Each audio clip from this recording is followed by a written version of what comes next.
Guys, I have been rumbled. My CIA connections have been revealed. I am part of a conspiracy to suppress the truth about ancient history. So alleges Graham Hancock in his latest video debunking the debunking industry. Here he is with his team. There's Milo Rossi, Minute Man, and Stefan Milo and Bill Farley and Jason Colavito, World of Antiquity. They're all grouped together, determined to destroy any hint of disagreement with the mainstream view. It's a tad dramatic, I would say. Bit of a dramatic claim. I can't believe Graham has even seen any of my videos, if he thinks that's what I'm doing. It's a dramatic claim, isn't it? I mean, come on. I think it would be more exciting if I was involved in some conspiracy. I think my life would be a little bit more exciting. I feel compelled to defend myself because that's just not what I do. I think he's just saying it because I disagree with him. This is my response. This is debunking the debunking industry. Let me start by saying this. Graham is very good at making it seem like there is a mainstream view in archaeology, that there is one accepted view in archaeology. And I don't think that that is the case at all. There's lots of disagreement, lots of possibilities about all sorts of things that happen in prehistory, right? Because we only have a fraction of the evidence left to analyze, and analyzing it isn't always straightforward. Everyone that does archaeology understands that, right?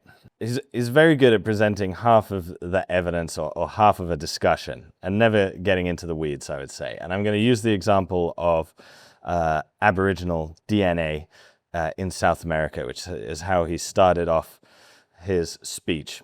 He makes it seem like the only possible explanation is that people sailed across the Pacific, which is quite a feat. That's not a small feat. Okay, that's not a small feat. That is one possibility, though, for why native South Americans have this genetic connection to Australian Aboriginals and other people in that region. It's not that they have a direct input from Australian Aboriginals, but they both populations hypothetically have this input from this mysterious population Y. I made a whole video on it. I interviewed the geneticists behind the discovery. There's no conspiracy. But one thing that's you always got to keep in mind in when studying ancient DNA is that the modern distribution of people doesn't necessarily reflect the distribution of people back in prehistory, right? And especially since the advent of farming across Asia and Europe, farming communities really spread out. And there could have been many people across Asia with more Australasian DNA that has since been obscured by later population movements. And you know, another reason, perhaps, speaking of population movements, why this genetic signal hasn't been detected in North America is because of how devastating the arrival of Europeans was to native North Americans. So it could be that this signal of DNA in South American populations is because someone sailed across the Pacific. People have sailed across the Pacific in prehistory because they reached like various Japanese islands that were certainly over the edge of the horizon. So people could do seafaring voyages in the Paleolithic. But sailing across the Pacific, it's really hard, man. It's really, really hard. That's a big ocean. It's like half of the Earth. It's not a small feat. Another possibility is that the founding population of the Americas already had this DNA signal within them. And for various reasons, like later populations movements, it's just been obscured in North America, and this population has been obscured in Asia. There is more than one explanation for this signal. There are many, many ways that people disagree about what happened in prehistory. There is no one orthodox view. And I like to think I keep a pretty open mind, Van. I like to think I keep a pretty open mind. He has lots of things that he loves to talk about, like Gunung Padang. I keep an open mind about that. We don't know. If he's correct, though, archaeologists don't have a problem with that. It's younger than that big mammoth enclosure in Kostenki, Russia that I mentioned earlier. And archaeologists don't have a problem with hunter-gatherers organizing each other and, you know, creating complex megalithic structures, big buildings like that, There's no archaeological objection, really. Another one of the classics is the Younger Dryas impact hypothesis. I don't deny that the Younger Dryas could have been caused by a comet impact. Far smarter people than me believe it could have been, so who am I to say, right? Did an asteroid cause the Younger Dryas? In my opinion, the case hasn't been made yet, but I was honestly surprised by how many scientific papers are coming out. Maybe not in direct support of it, but at least suggesting we should look at it more seriously. So I'm going to keep an open mind. It's certainly not for me, Mr. Nobody, to dispute the findings of Harvard scientists. Time will tell, I suppose. I've made videos about all sorts of topics. How far north did Neanderthals get? Did they get to America? Are fossils that we identify as Homo erectus actually Denisovans? I keep an open mind, but my ramblings are still grounded in the research, right? That is what I think is the key. And I think why I'm on this list is because I disagree with Graham's conclusion. It's important to remember fundamentally, this is what fundamentally I believe Graham believes in, is that sometime, 12-ish thousand years ago, there was an advanced civilization that foretold its doom and was able to, sail around the world, seeding civilization everywhere it went. That's the claim I disagree with. Not that people traveled further in prehistory than we have evidence for. They almost certainly did. Everyone in prehistory is doing more than what we know because we don't have all the evidence, right? But there was not this like uber advanced civilization that we owe everything to.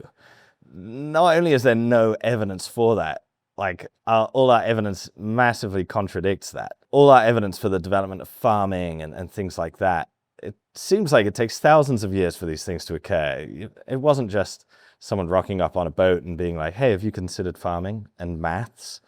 That's not how history works. History is so much more complex than that. When you consider the scale of Graham's claim, you would imagine he has a lot of evidence to support that, right? But in my opinion, he does not. I don't think I've ever seen Graham point to a specific artifact and say this was made by a civilization. Isn't that remarkable? That they sailed the world, sailed to all these different places, allegedly, and didn't leave behind a single artifact. Out of all the millions upon millions upon millions of artifacts we have from human history, not one ever belongs to them. It's always this idea that they inspired these artifacts. And then when you see the artifacts that are allegedly inspired by them, to take an example from his last series, Ancient Apocalypse, it's two vaguely similar pieces of pottery. This is a ludicrous claim. There's no conspiracy needed to not believe in this stuff. No conspiracy at all. If you're going to say that there was this civilization that taught us everything we need to know and blah, blah, blah, and foretold its own doom and seeded civilization, etc., etc. And when I ask for proof, it's just two pieces of pottery. Come on. No conspiracy is required.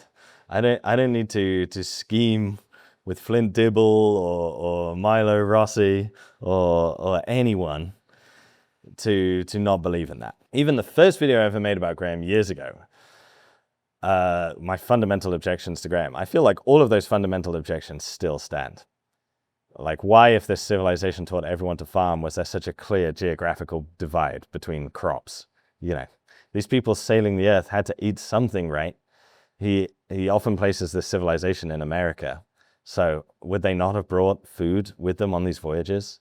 Potatoes, tomatoes, corn, tobacco, smoke a pipe whilst, you're sailing the ocean, got to pass the time. But obviously we all know that those crops were not present in the old world. They're only present in the new world. And that would be odd if these regions were interconnected by a civilization that taught us how to do all of these things.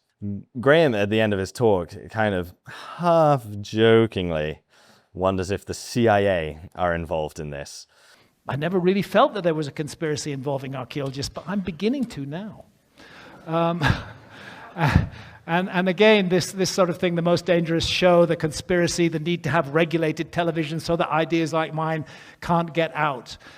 It's interesting that the same media assets that were used by the CIA on the Nixon issue are being used, on the Kennedy issue are being used against alternative archaeology. So I'm not saying it's a conspiracy, but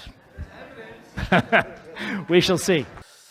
You know, and I think it's one of those jokes where it's like, he makes it seem like it's joking, but I'm not sure how much he's joking, to be honest. I think he kind of believes that. And when you think about the audience that attends a cosmic summit, I think they're rather inclined to believe that the CIA are involved in these kinds of things. I mean, that's a bit dramatic, isn't it? A bit dramatic. I think it is a shame that Graham is going on this. It's a whinge fest, man. Ever since Graham obviously lost the debate to Flint Dibble, you can tell that hurt him really bad. You can tell that hurt him so badly. He can't stop talking about Flint. It seems like all his media appearances now are not talking about ancient civilization, but just whining about